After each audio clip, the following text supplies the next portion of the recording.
ہوئی نہ عام جہاں میں کبھی حکومت عشق، سبب یہ ہے کہ محبت زمانہ ساز نہیں۔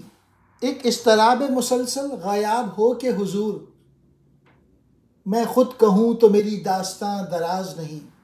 اگر ہو ذوق تو خلوت میں پڑھ زبور عجم، فغان نیم شبی بے نوائے راز نہیں۔ اقبال کے بقول عشق حقیقی کا جذبہ ہر دل میں راہ نہیں پا سکتا، کہ اس کا زمانہ سازی اور منافقت سے دور کبھی واسطہ نہیں۔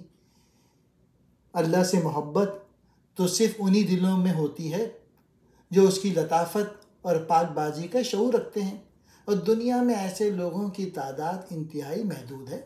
دوسرے لوگ میری محبت کی کہانی کو کتنا ہی پھیلا دیں، میں خود بیان کروں تو وہ لمبی نہیں، صرف 2 لفظوں میں بیان کی جا سکتی ہے کہ مجھے محبوب کی حضوری حاصل ہو یا جدائی، وصال ہو یا فراق، ایک لگاتار بے قراری مجھ پر طاری رہتی ہے۔ اس شعر میں اگر تجھ میں ذوق کا کوئی جوہر موجود ہے تو تنہائی میں میری کتاب زبور عجم پڑھا کر۔